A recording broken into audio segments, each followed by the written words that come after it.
poured out on the governor for all the great achievements he's done so far, and we are still there talking about what he's been able to achieve these past 3 years. And in the studio this morning, we'll be talking Soludo's impact on youth empowerment after 3 years in office. Now, Ajolo, I don't know, you are youth at heart. Yeah.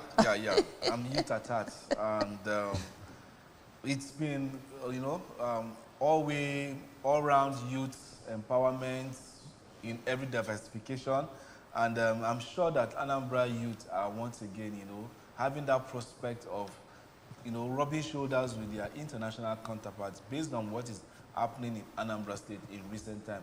And the solution government seems to have it, spot on, you understand, on what they're actually doing. And our guest this morning to discuss the youth empowerment after 3 years of Soludo's administration in Anambra State is none other than the youth general himself, like I will always call him, Comrade Ken Okoli, who is the President General, Asatu Youth.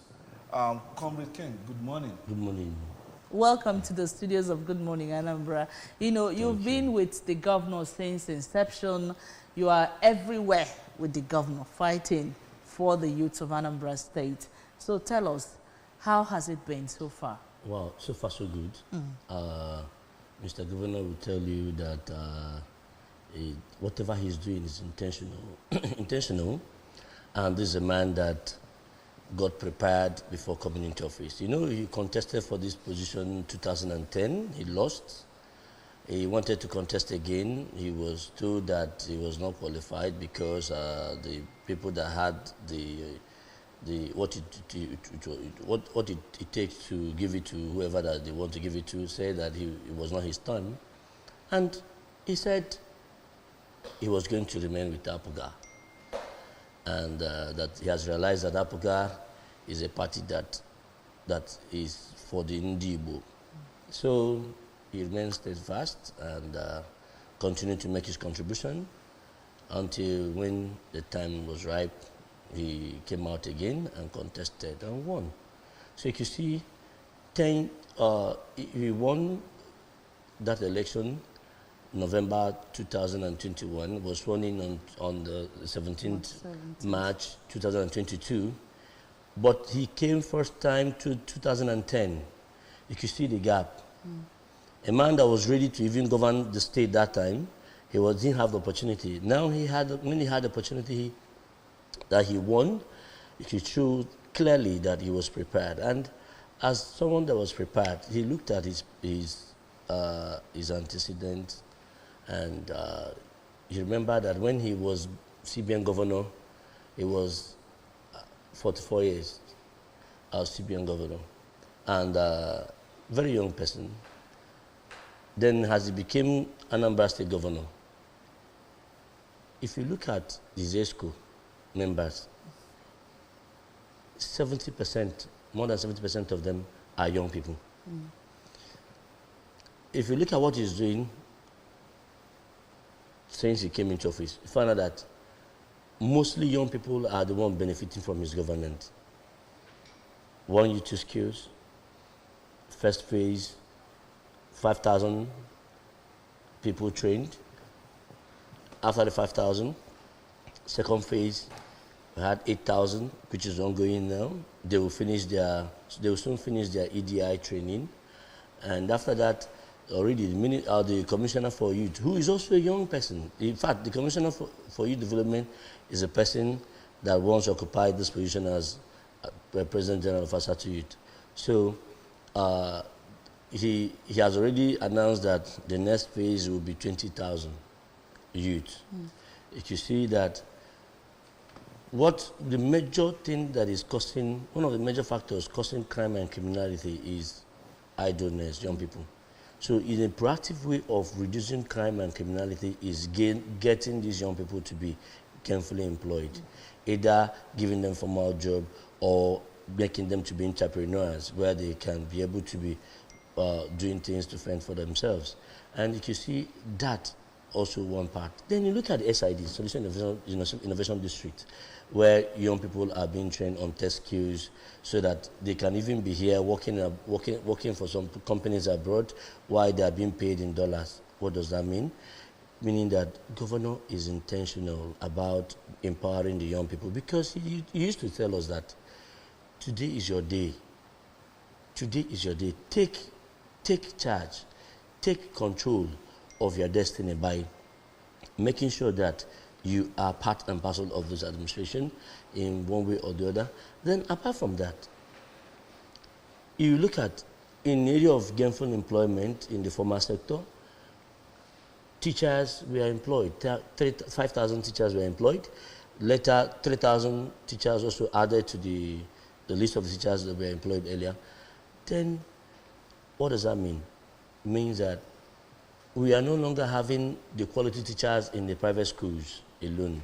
Public schools are now having quality teachers that will be able to produce quality education for our children, so that people can as well send their children to either public or private schools, because whatever you can get in private schools, you can also get it in the public schools. So 8,000 teachers already working with the government. Then you talk about the health sector. You employed doctors, nurses to be part of the solution agenda of this administration.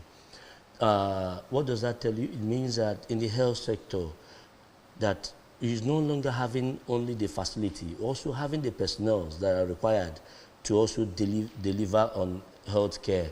So you can see that all around, Mr. Governor is making sure that young people are gainfully engaged to provide the solution to the society. Because whenever they say solution agenda, I don't usually see it as it's just Mr. Governor's thing.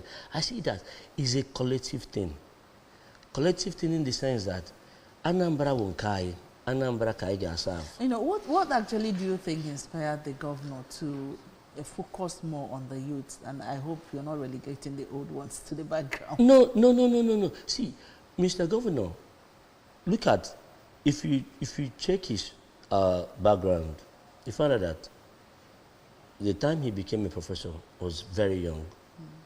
And he had opportunity at the age. In fact, I wonder if we can ever have a CBN governor that will be at the age where he got that appointment, a young person. If he had that opportunity, the best he can do is to also give such opportunity to young people, not actually give it to the older people. Older people, what do they have? They have experience. They need to be members of the board where they can bring their experience to bear in trying to make sure that things are done better. Because we need the experiences of the older people. But when you talk about the energy, the drive to push, be proactive, it is domiciled in the young people. Okay. Yeah, it is domiciled in the young people. But they're not just saying young people per se. Yeah. Young people that are focused, young people that are... That is where I was about coming.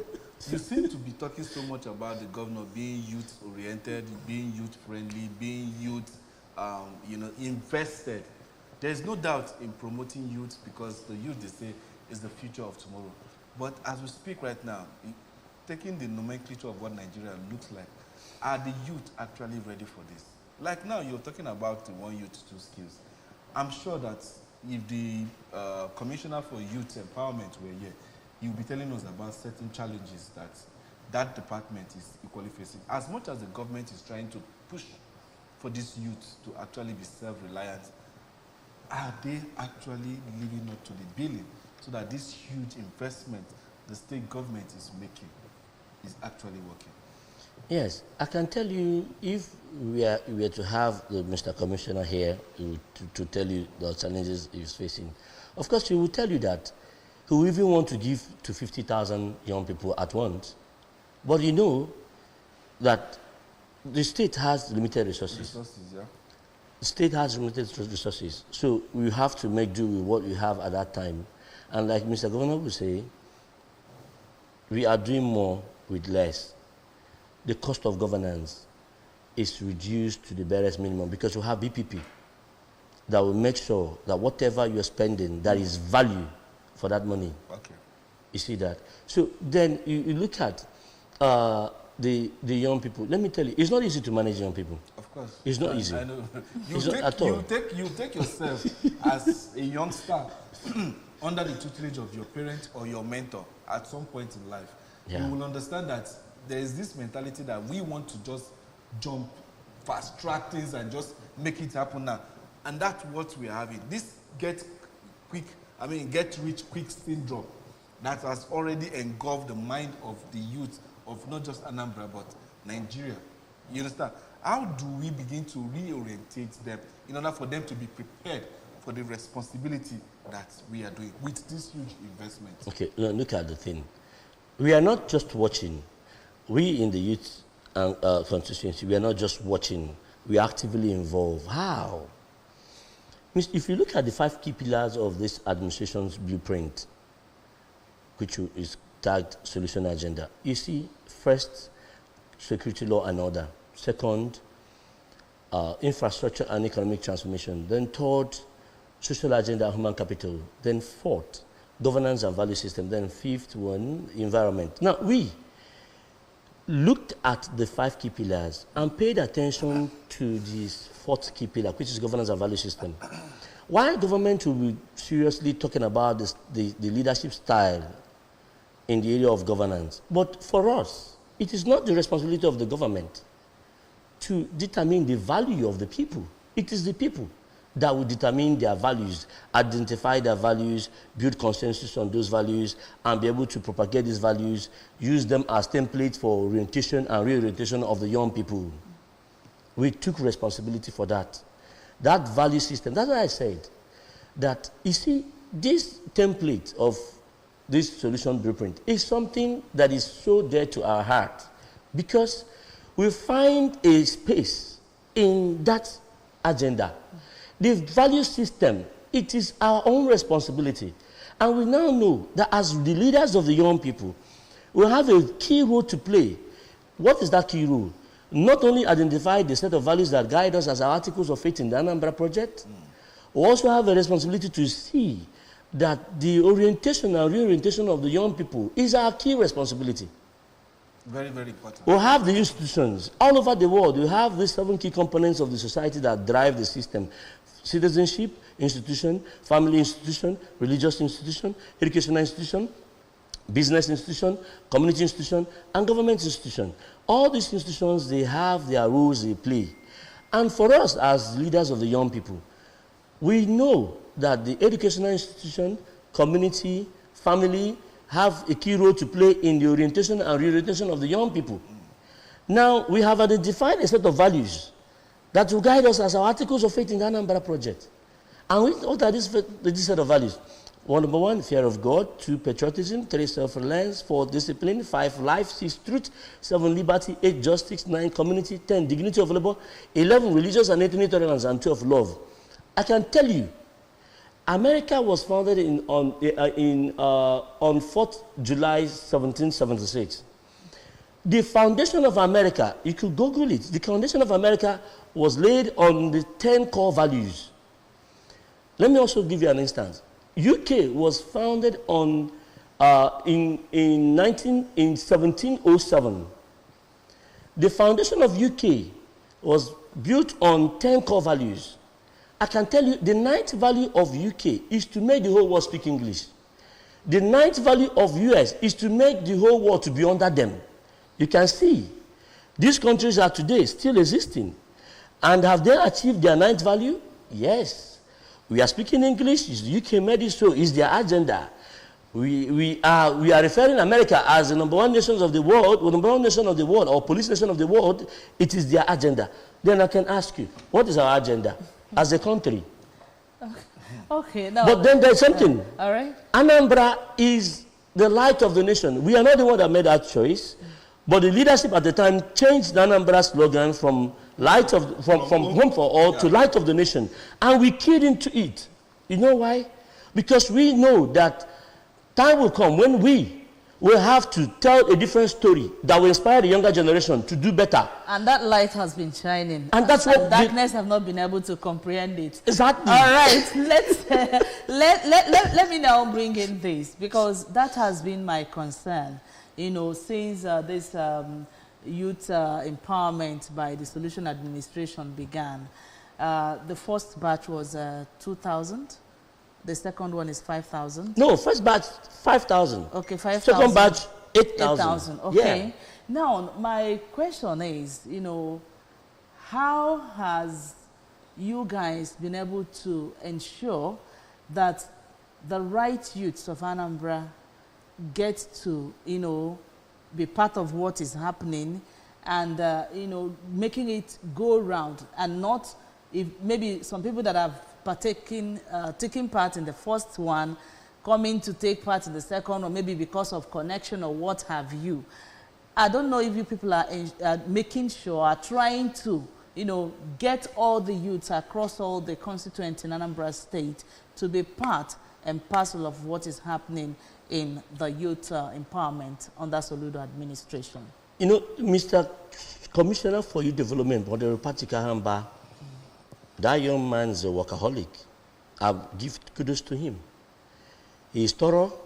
You know, the first phase was pilot scheme. Okay. And in the pilot scheme, you have to also be learning from the implementation, execution process. Because while you're executing a project, you are learning to see gaps and be able to close those gaps. The first phase, which was 5,000, there were some gaps. Then the second phase, those gaps were filled up. I can tell you that as the one you two skills process of mobilization is now digitalized. Even those that are master trainers, they are already in the Google form. You can check it. You can be able to, if you ask someone, where are you now? You say he's in some place. You will check it in their system to see if the person is there. So you can see that Ministry of Youth Development is seriously not playing with the one youth skills. Okay. It's not playing. And like you asked, to make sure that some persons who took part in the first phase not participating in the second phase. And to make sure that every youth and they don't recycle themselves. Mm-hmm. He is surely doing that. And also look at the way the empowerment was done in the first phase. They were paid not at the central place. They were paid at the local government councils. What does that tell you? So that even at the moment you're paying them, you're able to see the spread. Okay. You'll be able to see the spread. What you've covered, you'll be able to cover. You'll be able to see the spread. And that will give any doubting Thomas that this is not a child's plaything. This is not something that a set of youths we are just gathered from one section. You know? So there is no local government that does not have the duty of paying young people that governor said, okay, now empower them. Now you have 8,000 persons. And also let me tell you also that recently, 2 months ago, the 1,000 of the beneficiaries in the one youth skills decided to train another 1,000 persons. In a normal... As in free of charge? Yes, free. And in a normal Igbo, they say, Onyahana 1 year, and even Apoga Party takes it as the slogan, Onyahana 1 year, that they have benefited from the one youth skills. What can they do? They need to empower 1,000 persons. And you know, my brother, if you want to go and acquire a vocational skill today, you have to pay not less than 150, 200, 250, and also bring biscuits, malt, for you to be accepted to enroll in that training. But they said they want to provide this free. And of course, when it was done, Mr. Governor said, oh, for thinking this way, I will empower those 1,000 youths with seed capital to start up as well after the training. What can we have better than this one? You know, so you can see that the one youth skills, they are not playing at all. They are not playing. And then also let me tell you, for those who even had this thought that it's about the money. By the time you pass through that process, Mr. Commissioner for Youth Development put in place to ensure that you must come to class, to ensure that you don't play, ensure you are not just coming to assign attendance. He made sure that he embarked on monitoring, moving to one master trainer's office to another. If he gets there, you're not there, he will take a list of people that are there, and that's all. So you even hear, so let me tell you, you even hear that out of 8,000 that we are, the 8,000 youths that we are selected, maybe when you come into it now, it will now turn out to be maybe 6,000, 7,000. The reason is simple. That those who we are not serious about the training, we are pushed out. We're not empowered. Yes, we are pushed out. Because, you know, 1 U2 skills, what makes it 1 U2 skills? The first skill of it is vocational training. The second part of the skill is entrepreneurship training. That's what makes it 1 U2 skills. Because no matter the skill you have as a vocation, it is important to also have entrepreneurial knowledge. That entrepreneurial training is important so that you'll be able to manage whatever vocation you have been trained on. Okay. Because you need to understand accounting principles, marketing principles, bookkeeping things. Ledger in, ledger out. So that you'll be able to know that now, ego business, I work ego jata, let me come to this now. Okay, sorry, before you chip in, there's one thing I wanted to answer before we move on. For, you know, some people might be watching and maybe they don't live in Anambra State, but they are in the Anambra and may want to bring, I want to bring my child home to be a part of what the governor is doing. I don't know if there is a provision for a website or, you know, any how they can register, or they should just come to the office of the Commissioner for Youth. Yeah, I don't know. The thing there is very clear. If you are based outside Anambra, it is not for you. Really? Yes. Even if you are from Anambra and you are based, you are living outside Anambra, then you have, because you have to come for the training. That's what I'm saying. But if you want to relocate, somebody may want to bring the child home to partake. That's what I asked. Fine. If you want to partake in the training, you have to come home, relocate. Okay. Also important for you to know, the program is not exclusively for the Anambra alone. Okay. Once you are living here, you can, whether you are not from Anambra, whether you are living in, once you are living in Anambra, you are from Ebonyi, you are from Enugu, you are from Kaduna, you are from Sokoto, you are living here. There is opportunity for you. Okay. So Mr. Governor does not discriminate. You see, even the ones with disabilities are also part of it. So it's an all-inclusive thing. Now, because talking about the inclusiveness, my question was, barring the economic, you know, somersaulting economic situations we have in the country, people that don't even have business acumen, no formal business sense, and then you give them, they undergo training, you give them, you know, grants, money to start up a business, and you even monitor them. 1 or 2 out of 10 will definitely struggle. What happens to those ones that along the line, the money probably gets fizzled away? Is there something to fall back on? Is there what the government has prepared as another, more like startup, in order for them to, you know, continue with what they have, you know, began in the first place? Now, let me tell you one thing that is for a fact here. The Ministry of Youth Development, in the 1 U2 skill program, that segment, the last segment of it is mentoring. Okay. Mentoring.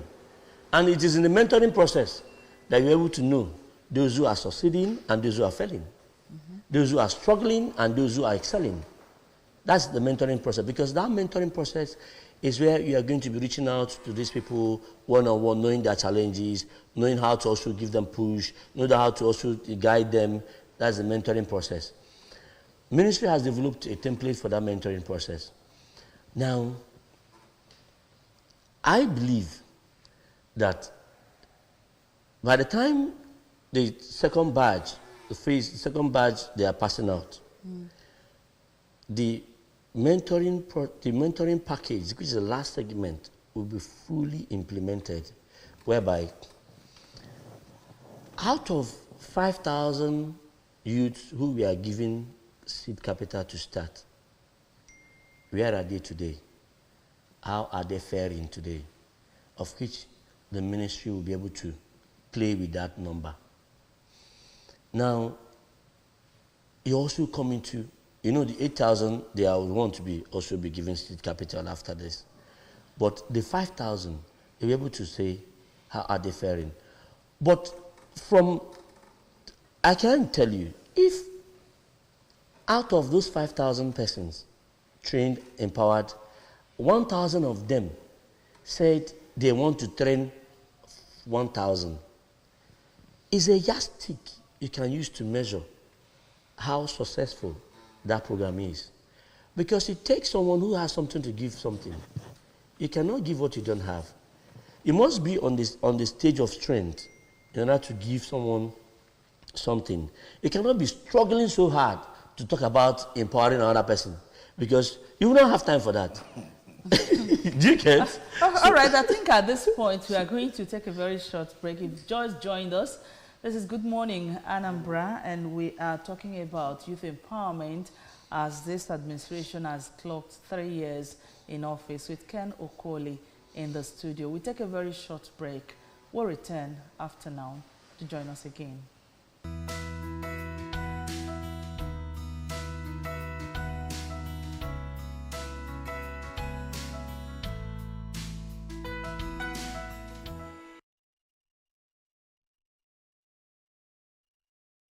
All right, we are back in the studios, and of course our time is fast spent here. We're talking about youth empowerment under Governor Soludo this last 3 years in office, with Ken Okoli in the studio. Now, as we wrap up, please, I don't know, there are some youths that say that when they are not serious, you know, they are pushed away or pushed out because they are not serious. I don't know if they can have room for, you know, trying to get those people to their feet to join other youths to do what they are doing. Because, you know, there are some people that you have to follow up, do 1 or 2 before they get to understand what is happening, and of course key in. If you can suggest that to the ministry or to the commissioner, you know, as we wrap up quickly. Okay. You know, usually only that class will be repeat a class. See? Good. That's to be frank with you. In that class, you repeat a class. In that class, you repeat your class. You keep on be failing, because you take it that is a usual thing. After all, you fail and fail forward. Not, it's in the real life you can say fail and fail forward, because you have to learn from the experience. But in a school setting, you repeat it. What does that mean? There's some youths that we are part of the One Youth Skills first phase. Because of the rigorous process, they couldn't finish. Okay. Some of them participated in the second phase. Okay, that's great. You see that? Great. That's what I participated in the second phase. So they could be given another chance. Your name will only be killed in the system when you are empowered, meaning you completely pass through this process. Okay.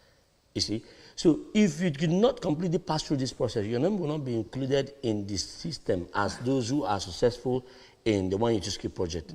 So if you do not take it serious and you are ejected, apply next time. Okay. So that you learn from the experience that you must have to be serious. Serious, all right. I think I love that. It's clearer now. And of course, that's the much time could allow us to take on that program, talking about Soludo's impact on youth empowerment after 3 years in office, with the youth guru, Ken Okoli. Thank you so much for being here.